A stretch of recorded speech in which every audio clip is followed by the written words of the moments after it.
Gare de Lausanne ce matin, 5 h, nobody.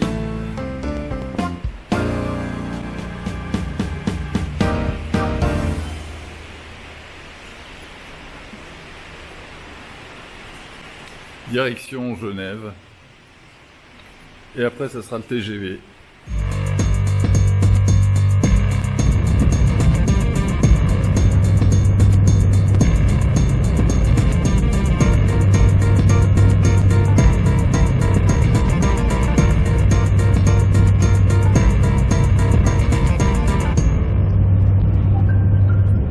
Voici à la gare de Lyon. J'ai le choix, soit faire la course en métro, prendre le train de 11 h pour Chartres, mais je trouve pas ça très drôle. Je vais faire plutôt à pied jusqu'à la gare Montparnasse, prendre les quais rive gauche au pont d'Austerlitz, et puis on passera devant certainement des infrastructures pour les Jeux Olympiques. Je pourrais vous montrer ça. À tout à l'heure.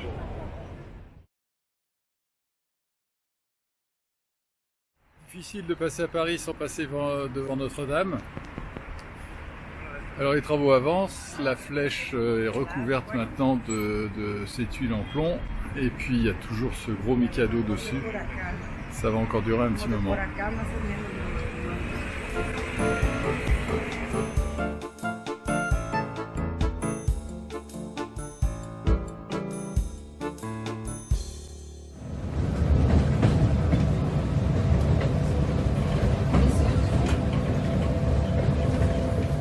Chartres sous la pluie, tout est gris souris ici. Alors là vraiment c'est une petite pluie comme en Bretagne. Je vais aller un peu dans le centre-ville. Le point de repère c'est facile, c'est la cathédrale, donc elle doit être à 10 minutes d'ici. Et puis sinon c'est à découvrir, ça a l'air d'être très bien entretenu en tout cas comme ville.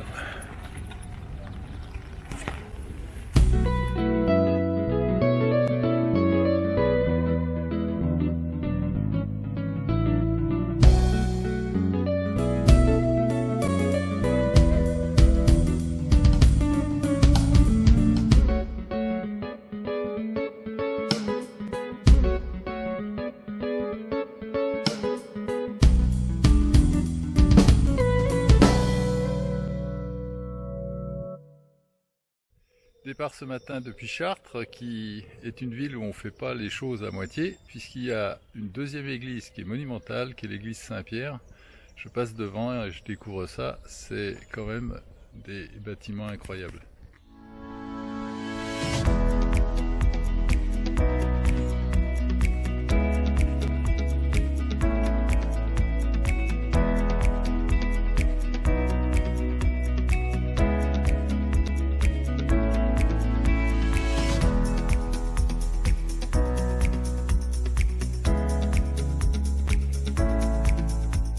Je suis toujours en direction de Fontenay-sur-Eure, et puis on peut voir ici alors les traces des dernières inondations. D'ailleurs je dois passer à travers ce chemin là. Je pense que je vais enlever les chaussures et puis y aller pieds nus, sinon je vais être trempé. Alors ça c'est l'avantage de marcher avec des sandales, c'est que on s'en fout. C'est pas comme les chaussures, ça peut rester humide.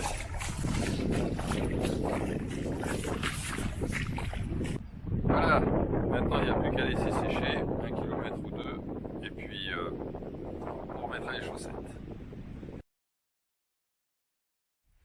Petite halte pour manger à la Varenne.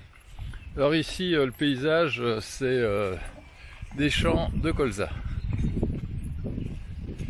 C'est perte de vue. À côté, ça doit être bientôt sûrement du blé ou quelque chose comme ça. En tout cas, c'est des étendues à perte de vue. Je suis à la sortie de Tivard où j'ai pu prendre un café, le premier que j'ai vu depuis que j'étais parti ce matin, parce que c'est un peu la vallée sèche hein, ici. Et puis il y avait aussi une supérette, comme ça j'ai pu me ravitailler. Et en parlant avec le cafetier, il m'a indiqué qu'à Minières, qui est à 1,5 km d'ici, il y avait le lycée Saint-Jacques-de-Compostelle qui accueillait des pèlerins. Donc moi qui ne savais pas où j'allais dormir ce soir, ben voilà, j'ai eu le renseignement il y a un quart d'heure, et puis maintenant, d'ici une demi-heure, je serai là-bas.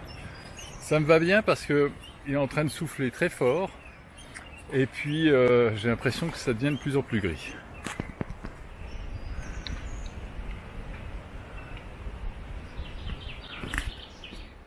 Ainsi que je vous en ai fait part tout à l'heure, ben, j'ai pu trouver cette chambre dans ce lycée Saint-Jacques-de-Compostelle, qui, pour finir, n'est pas tellement répertorié dans les bouquins, parce que j'ai pas mal compulsé avant de partir, et c'était un peu une nuit sous tente qui était prévue. Voilà, j'ai pu avoir le renseignement par un cafetier, c'était sympa. Alors c'est un très grand collège catholique qui pour l'instant est vide parce que ce sont les vacances scolaires. Donc ici c'est un collège, lycée qui est aussi professionnel.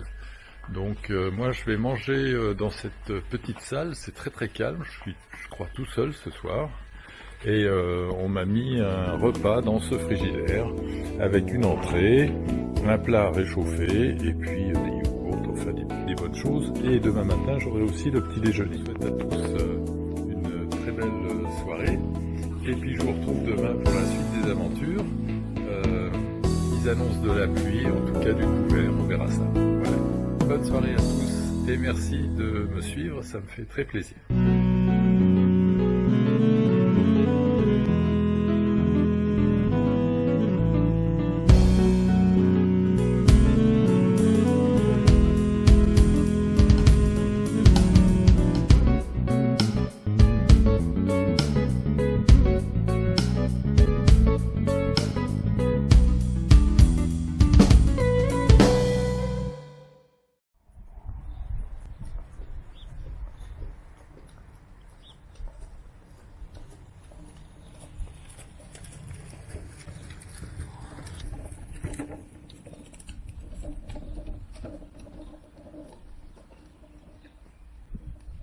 Depuis ce matin, j'avance à la vitesse de l'escargot parce que il y a eu de la pluie pour commencer, donc j'avais commencé avec le parapluie, puis après j'ai mis ma veste de pluie, puis après il y a eu le soleil qui s'est mis, alors je commençais à avoir chaud.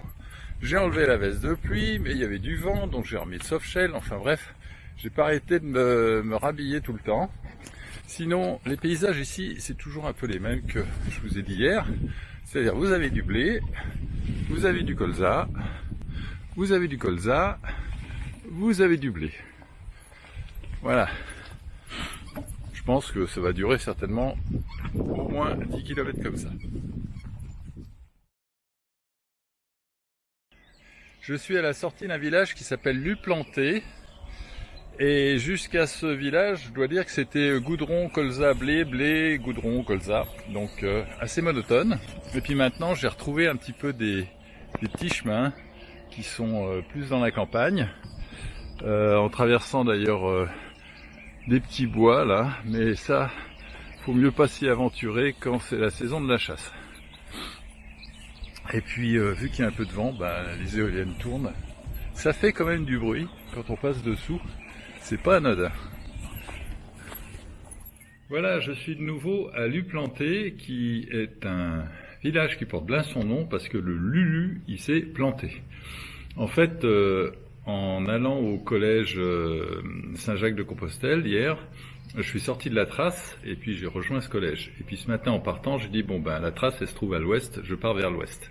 Et puis en arrivant ici, ce village il est en zigzag complet, en quinconce, il y a plein de croisements, et puis je me suis perdu dans l'orientation, puis je suis parti du mauvais côté, et voilà, j'ai fait une boucle dans la campagne pour me retrouver ici de nouveau une heure après. Donc j'ai perdu 4-5 km, mais bon, c'était joli quand même.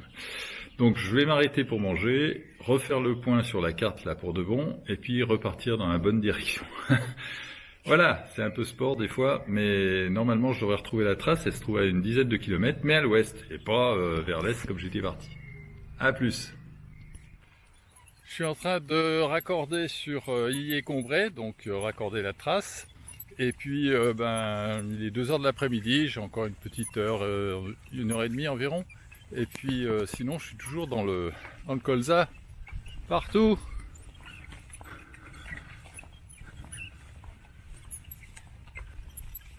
Me voici au camping du Bois Fleuri. Je suis arrivé pile au moment où il commençait à pleuvoir. Donc j'ai monté ma tente, elle est là. Le petit chariot, il est là. Et dans ce camping, il y a quelque chose qui est très bien, c'est qu'ils ont mis une tente en face où on peut se faire à manger et puis on peut aussi dîner. Et là, il y a déjà Pascal qui est là. Bonjour. Et qui m'a fait une soupe au vermicelle. Voilà, c'est ça. Parfait, merci Pascal.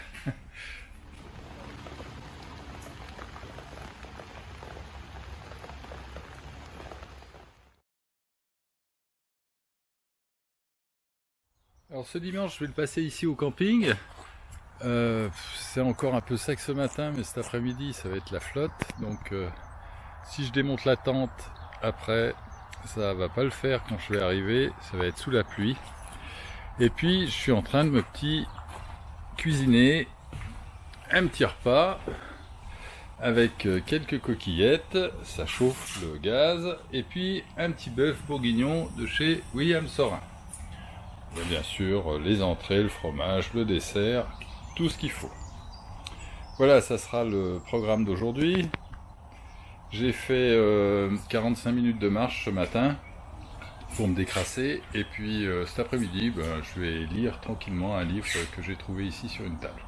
Voilà, je vous souhaite à tous une bonne journée. Et puis à demain pour la suite des aventures.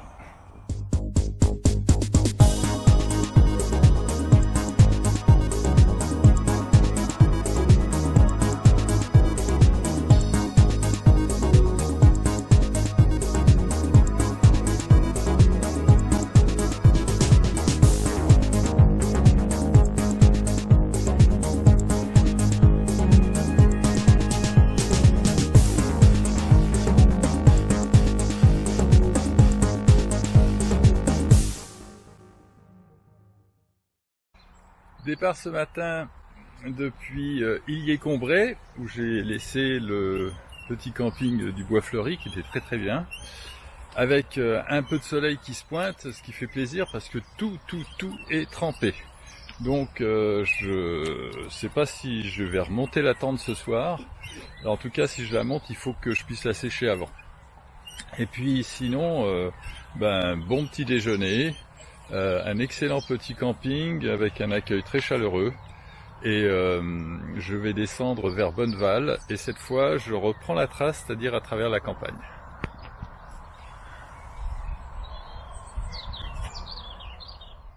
Bon ce matin c'est le silence parfait, c'est très très agréable, petit vent et puis du blé bien sûr, ça il y a toujours avec du colza, mais vraiment des conditions météo qui s'améliorent, ça fait vraiment du bien. Alors ça me permet de me sécher un peu les pieds et puis là on est à la croisée des chemins. Donc il y a là, et puis là il y a une croix, donc je pense qu'on va suivre la croix. En avant. Je suis à 6-7 km de Bonneval et puis dans un endroit tout à fait bucolique, ravissant, où on entend des faisans, où on voit des poules faisanes se lever tous les 300 mètres. Et puis j'ai eu contact avec Patrice qui me prête un bout de son jardin pour planter ma toile ce soir, ce qui me va très bien. La seule chose que je sais pas, c'est si j'arriverai avant, après la pluie. Il fait très beau, mais ils annoncent des averses. Donc je vais pas trop traîner quand même. Voilà.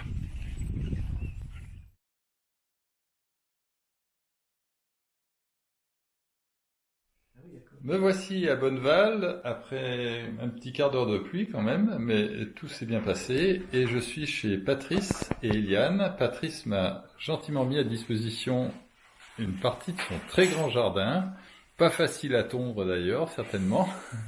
Et Eliane qui fait de la peinture. Patrice, tu reçois régulièrement des pèlerins en fait. Oui, c'est-à-dire les gens qui cherchent un hébergement, donc Oui. on veut bien les héberger de façon sommaire évidemment, hein. Oui. Mais oui, si, c'est vrai, on en a assez souvent.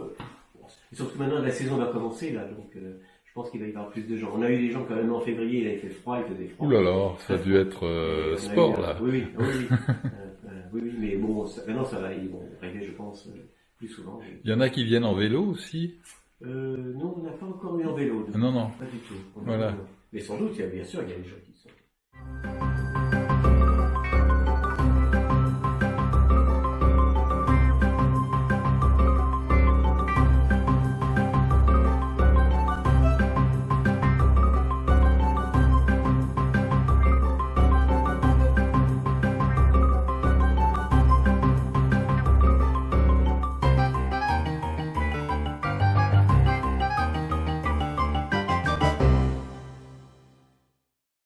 Je quitte Bonneval ce matin avec toujours une humidité partout, humidité au sol, humidité dans l'air, ce qui fait des nuits en fait relativement fraîches.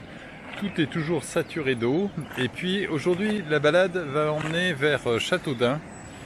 Et puis je vais suivre en fait le bord du Loir pendant un bon moment. On peut voir qu'il a débordé ici, hein. Il y a déjà quelques temps, mais ça se résorbe pas si facilement que ça. Enfin un peu de soleil aussi, ça va recharger les batteries.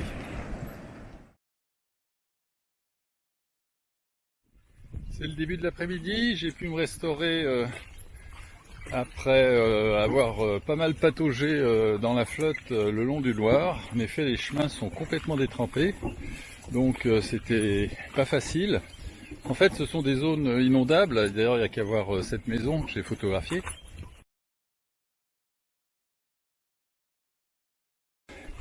Je pense que dès qu'il pleut un peu fort, bah voilà, tout est couvert et ça reste un bon moment. C'est un peu marécageux aussi. Il y a pas mal d'odeurs là-dedans.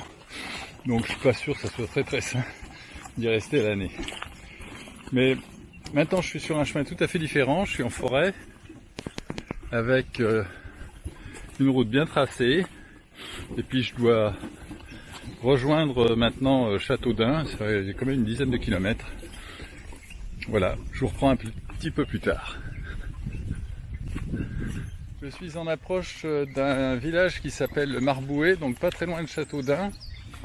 J'ai traversé des kilomètres de forêt dans lequel on pourrait faire de la chasse à courre.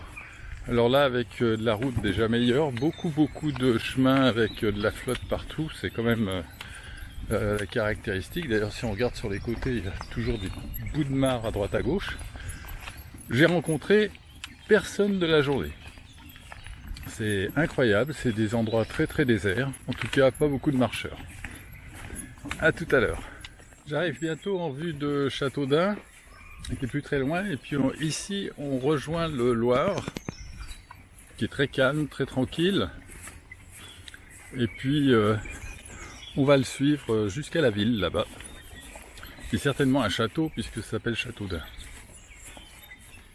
Après pas mal de kilomètres de chemin boueux, je suis quand même arrivé à Châteaudun où j'ai planté ma tente au camping municipal. Bon, il porte le nom de camping municipal, mais en fait c'est plus qu'une aire de camping-car maintenant, mais on peut s'y installer, tout est automatisé. Il y a une borne, on paye quelques euros, puis on a accès aux sanitaires, aux douches, et puis aussi un petit local qui permet de se restaurer tranquillement, en tout cas pour moi. Comme ça j'aurai une table et une chaise, ça sera beaucoup plus agréable.